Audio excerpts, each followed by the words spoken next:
registered nurse. She is a pro bodybuilder. She is just extraordinary. She is Melissa Buss. But Melissa, thanks so much for being here.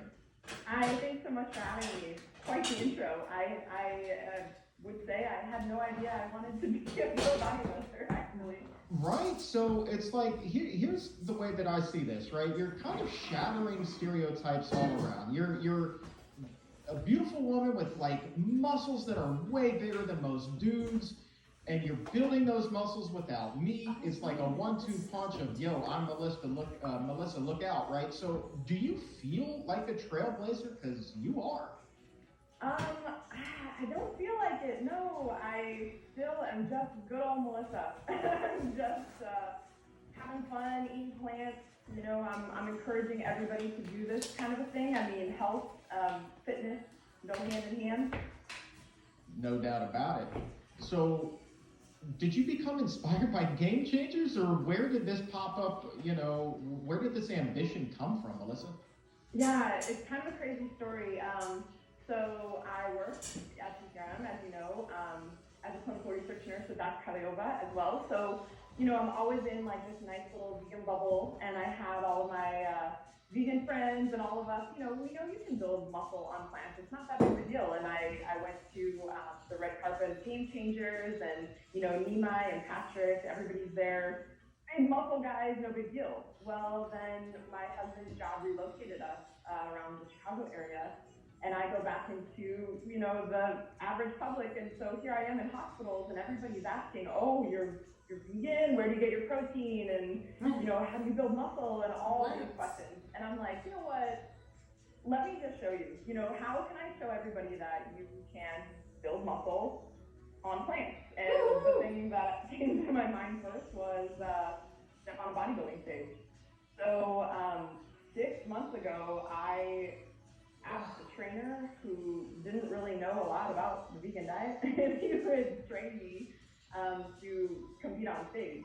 And he was blown away, because here I am getting my protein, no problem, and then surpassing a lot of his clients as well, because, you know, on a plant-based diet, you recover better, you have lower inflammation levels. So yeah, he was like, let's just put you on the first stage and let's make it a big stage. So that was my first bodybuilding competition. It was in May, and I've done 2 others since, and got my pro card. So it's been a wild ride, but fun. All right. So hold up. This whole thing happened like just 6 months ago, basically. You get this wild idea, this is what I want to do. And you go out and you do this in the span of 6 months? Yeah, I've always been into fitness, so I like lifting weights. I like, you know, but in different aspects. Never like stepping on stage to show people my muscles. It's like an arena I had no idea about. And there's so much more that goes into it. The posing and the type of bikini you wear and the tan, and there's so much more that I've learned from it. But yeah, what better way to showcase that you can build muscle, and then do it on a plant-based diet and give those girls a run for their money. So I purposely decided to step on a stage that does not test for whether you're natural or not, because there's all these different federations. There's a national federation. I've been too easy, so I wanted to go against girls that are enhanced, that are using diuretics before they step on stage, that are, yeah, just so that I can say I'm natural, I'm vegan, and at least give them a run for their money. And That's awesome. showed up, and we did it. It was fun. Girl, that's wild. So now you're talking about women who you say are enhanced, so using diuretics. Coming from the vegan bubble, I mean, that is like about as healthy as it gets. And now you're surrounded by people that are completely on the opposite end of the spectrum. Despite, I mean, I guess you feel proud about what it is you're able to do, but what is it like being around people who like have all of these beliefs that are so counter from what it is that you're doing? Yeah, I would is it hard? maybe frustrating. Yeah. The words to sum it all up. So yeah, girls are on steroids, they're messing up their hormones, and we're not even talking about just what they eat, but like, you know, when you become that competitive at that level, yeah, you're taking all sorts of other medicines that are legal and illegal. So I'm backstage, and man, I can't have enough books and brochures, and because you sit around a lot backstage before you go on, and then when you're competing and sitting around in the gym, you get talking to people, and everybody wants to know like the little tricks of the trade and how you get so lean, and I'm telling you I stay lean year round, and then they want to know how I'm able to do that. So I can't sit around and talk enough to these people about like, look, you're going about it all wrong, because it has ramifications, not just what they're eating, but the things they're putting in their body at the level that we're competing at. But even simple information about like where to get your protein, and fiber is gonna bloat you and you're not gonna look good on stage, and I'm like, well, let's see about that.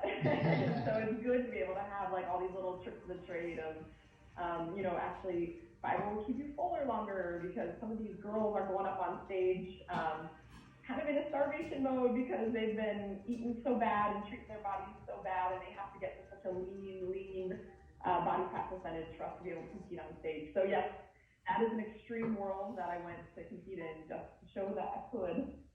But there's even just the average Joe in the gym where you can be like, you think that you can't lift, or you think that you have to have all this meat, and then, your bowel movements are off, or you're feeling like crap, or you're always really tired, and I'm like hitting it 4 a.m. in the morning doing my cardio, so much energy, and then going to work for 12 hours, getting right back into the gym for another 2 hours, still feeling great. So I just want to tell this world how you can do it, and you can do it on plants, and you can come out of something like this healthier. You are a machine. That's awesome. I wonder, like, are people more receptive to your message backstage or in the gym, because you're also a nurse, right? So that has to bring a certain level of credibility to what it is that you're saying as well. Yeah, that's a good thing about it, especially because the kind of nurse I am right now, I do cardiology, and just having my experience in clinical research as well. So, in fact, my very first coach that I went with, she was vegan as well, and the macros she put me on, she was saying, she just had a few of the things kind of mixed up maybe. So I was able to show her a lot of studies, and a lot of the studies that PGRM has done. I was on one of the clinical research studies with Dr. Kaliova where we looked at the thermic effect of food. So it's really cool to go in there and be like, you guys, you can make your metabolism work for you. You don't have to work against it. And so being able to show some of these research studies that the plant-based community has done, and even that I've been a part of, which is really cool. And yeah, people, they definitely listen with my kind of background, but I think just in general being, like showing them, with your body, with your actions, I think that speaks so much louder than words. So even those people out there that are not nurses, are not bodybuilders, get out there, show them that you've got great energy, that your skin is clearing up, or you're getting better sleep, or whatever benefits that you've been seeing from the plant-based diet, and just live your life, and people will start watching, they'll start seeing, they'll start noticing, and they'll be curious and want to try it as well. Yeah, so you just mentioned you've got clear skin, and you absolutely do. It looks flawless on camera right now. And I think way back 20 some odd years to when I was still, doing some announcing, a little bit of refereeing in professional wrestling, and the guys in the back who were, as you said, enhanced, definitely not the clearest of skin. Lots of acne, all of that. Is that a conversation that also comes up among your fellow competitors? All the time, and I'll disclose as well, when I was just eating meat and cheese and dairy, I had terrible skin. I was on Accutane, in fact, and that is a very, very serious drug. I mean, we had tried everything. So to be on Accutane and have to like cover up and be embarrassed, and then simply start eating plants and being a little bit healthier, and then seeing all this clear skin. Yeah, especially I'm gonna send that to Alicia and Crystal, you step on stage and every little piece of you is scrutinized, that tan's not gonna look good with all what thing, honey? marks or the scars or the acne that you get. You're right. podcast. It's definitely Oh, this another podcast? bonus Yeah. of the conversation. And Melissa. Not only are you Yeah, guys that's what I two said. better, You said Crystal. no problem. Okay, all three of them. You said That's Alicia usually a and definite- Yeah, Crystal. Alicia because of the acne and Melissa because of, I'll bet. Yeah, those are Plant-based. some of our more Yeah. popular episodes. Well, is when all we can three talk of them are about, still you know, dipping clearing into up meat, acne but and especially- skin issues, Especially, things like that. especially Those always Melissa gonna be the most with downloaded. cheese. She So loves no cheese. surprise that that's a big topic of conversation. I want to go back to this timeline, right? So Right. you hatched this plan 6 months ago, but then in the last 3 months, as we record this, you've done 3 shows, and in those 3 shows, you've earned your pro card. How rare is it for somebody to go from 0 to pro card so quickly? Yeah, that's a good question. I should look it up. I know it doesn't happen very often. In fact, I was backstage at one of the shows. Someone pulled me aside and was like, maybe you just don't mention that it's your second show ever and you're already stepping on a national stage. Because, you know, everybody's backstage. I mean, they're kind of a little moody. And these girls have worked like years and years and years and years for this.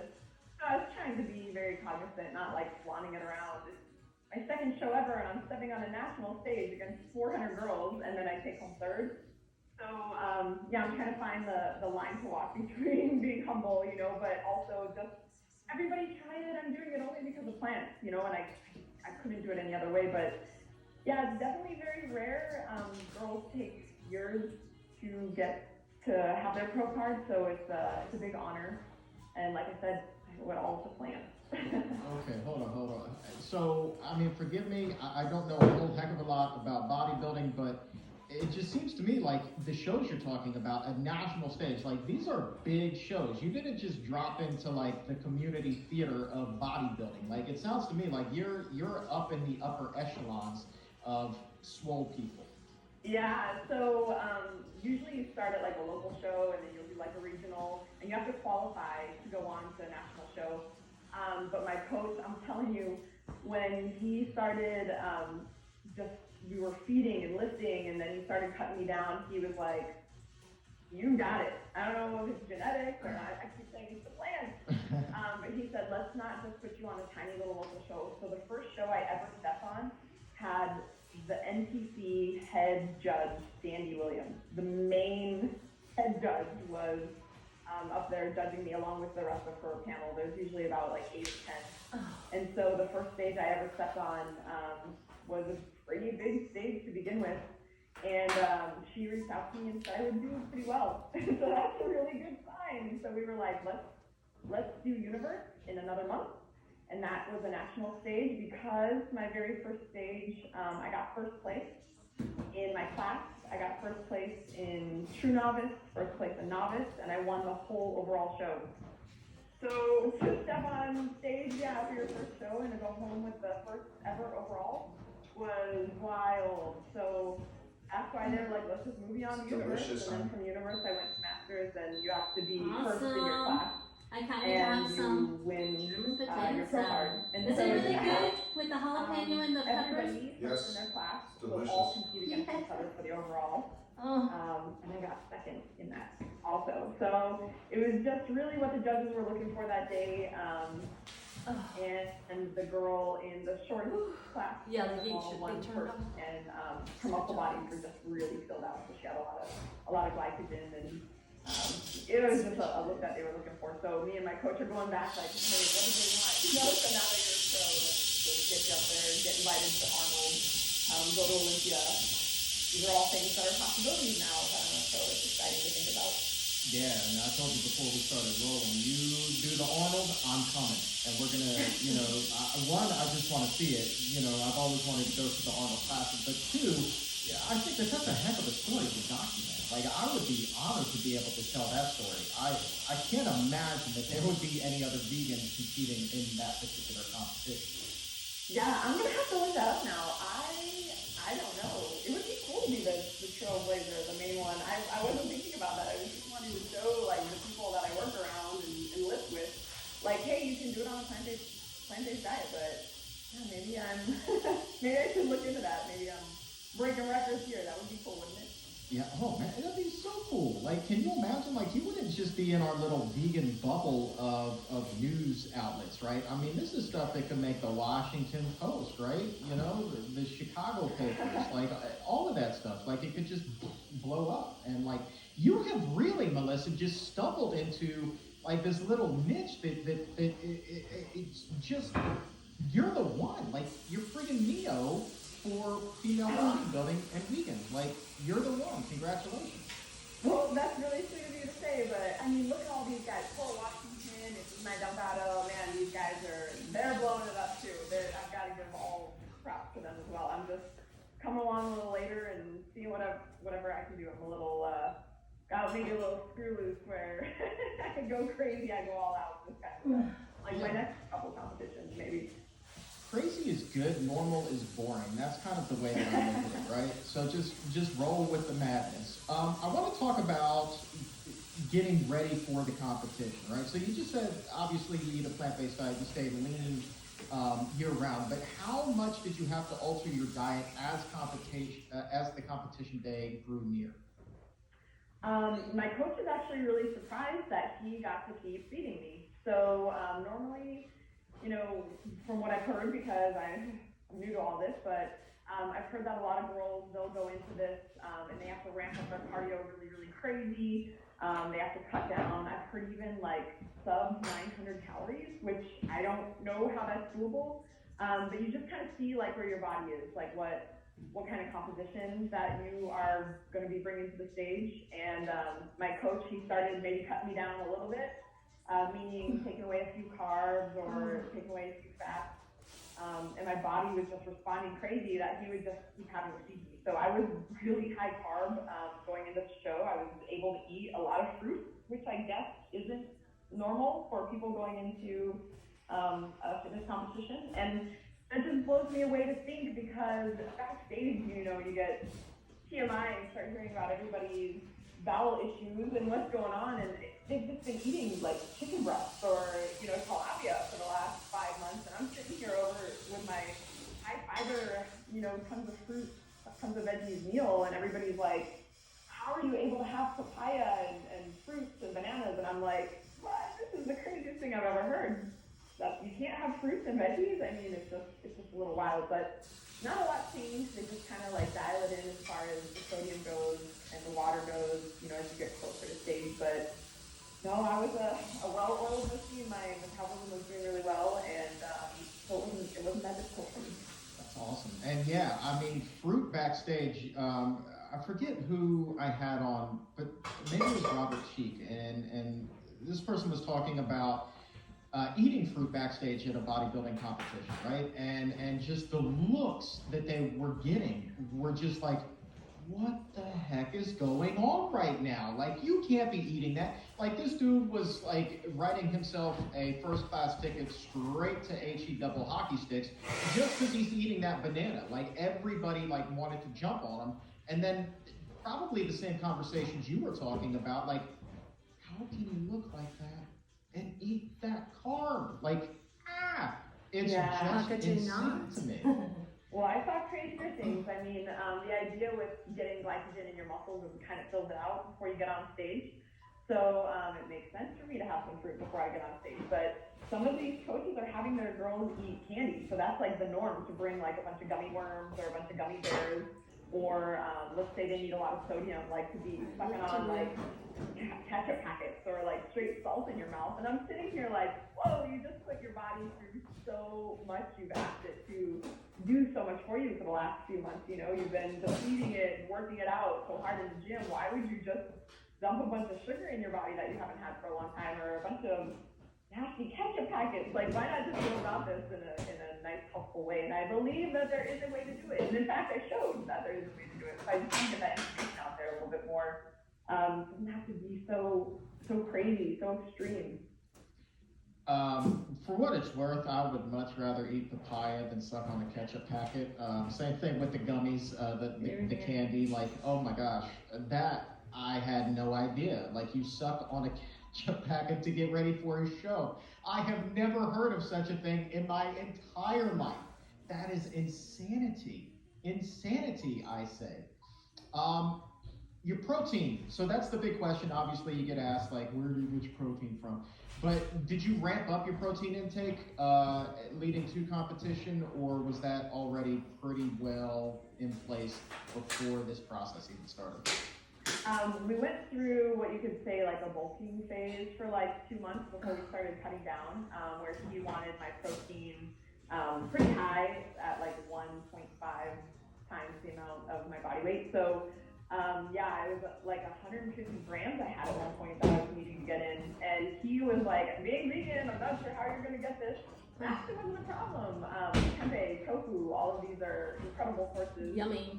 Beans I did have to cut down on a little bit, only because they come with a lot of carbs, and towards the show you want to kind of slow down on carbs a little bit, but it was no problem. I didn't need to do all these sugary protein shakes and stuff, although those are our options, you know, pea protein and soy protein, and there's so many ways that you can get protein in shakes, but I just, for digestion reasons, like to eat my protein, and it makes it a lot easier that way, and then I feel fuller longer.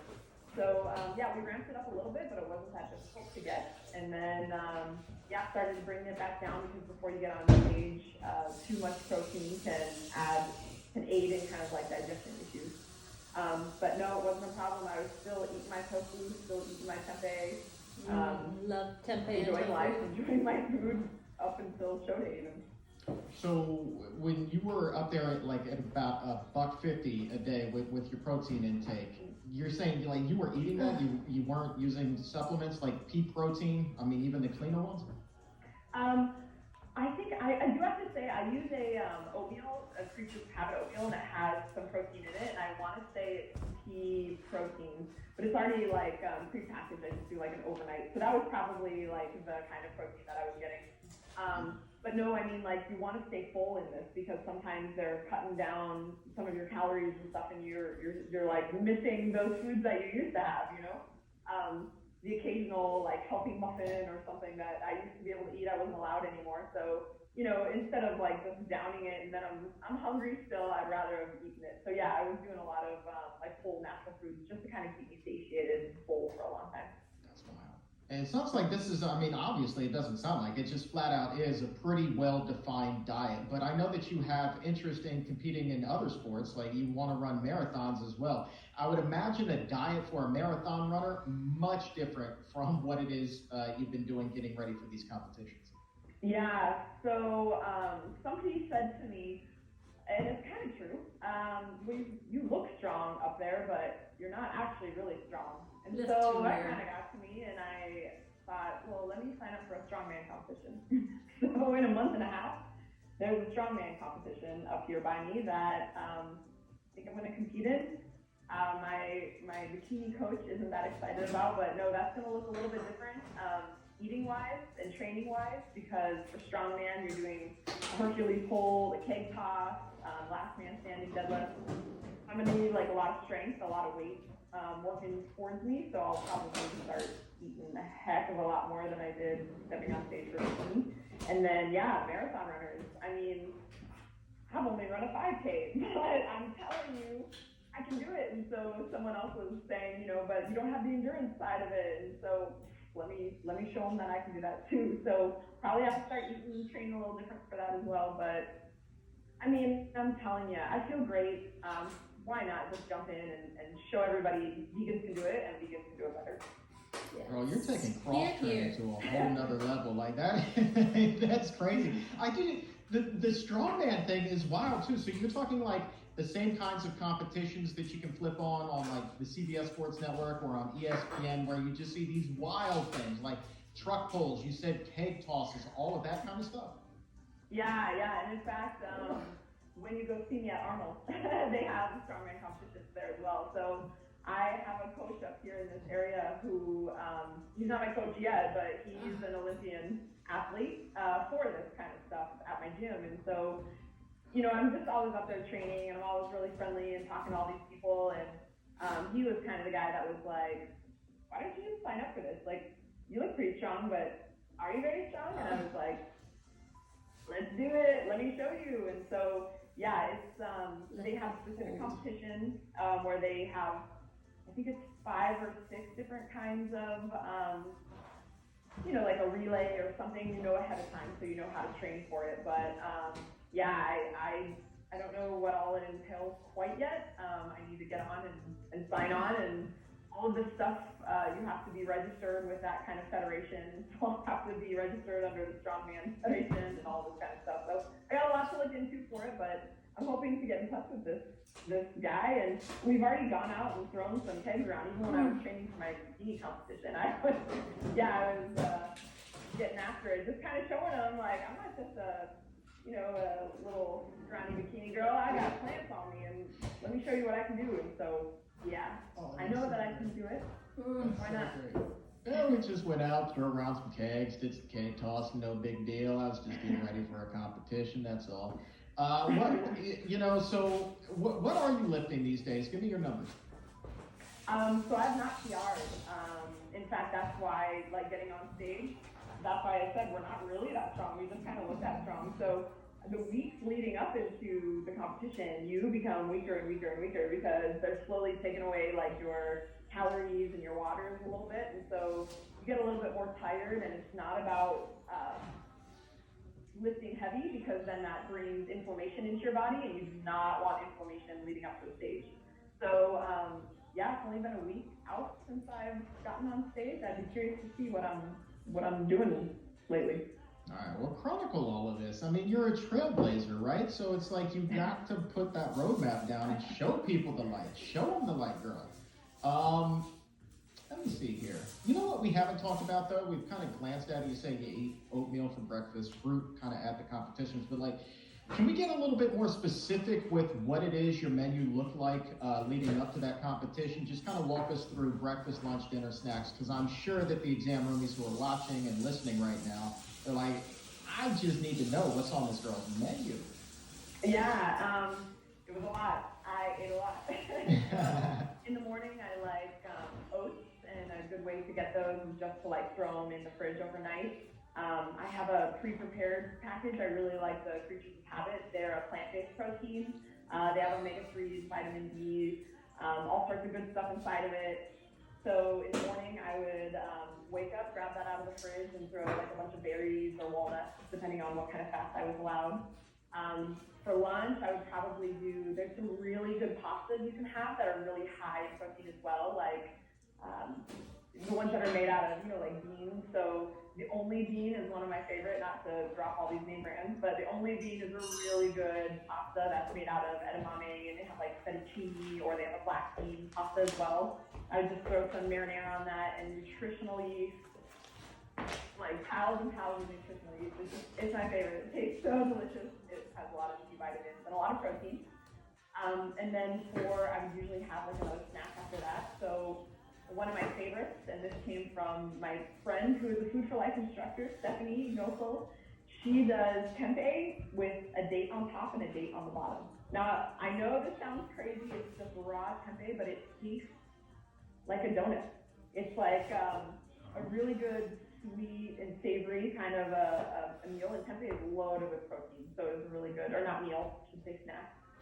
And then for dinner, if I got a lot of carbs, I would do like some rice, or I would get like a sweet potato, and then I was really a big fan of chili all the time. So if I got a lot of carbs, all those beans inside that chili, and then get a bunch of tofu on top was so delicious. But the days that I wasn't allowed a lot of carbs, I would do like a good tofu scramble, or my air fryer has been one of my favorite appliances in the kitchen. Just grab some tofu, some extra firm tofu, and I would just have it pressed for the day. And so when I got home from work, I would just put some seasoning on that, throw it in the air fryer, and you get like a really chewy texture from it. It was really delicious. I would have that with, like some broccoli or asparagus or something as well. And then I even got a little dessert. I believe it's Kite Hill has a Greek style yogurt. So it's plant-based, of course. And it has something like 19 grams of protein in it. I keep looking at my fridge because it's in there, and I get it for dessert again today. I would get the vanilla unsweetened, and then just have, like some blueberries or some peaches or strawberries to throw that over, and yeah, it was delicious. That was usually That's what I would eat in a day. We're done. Okay, so I'm hungry. you're not going hungry. That's My for baby's daggone making sure. oatmeal. Yeah, you are definitely not going hungry whatsoever. Good job. High five. One thing, you mentioned unsweetened yogurt Let's there. stretch. So refined sugar, is that kind of the enemy to your diet? Does that affect you? I know that you said that the girls backstage were sucking on candy and ketchup packets and things like that, but Yeah. overall, is that detrimental to building the physique that you want? Well, leading up to the show, everything's about digestion.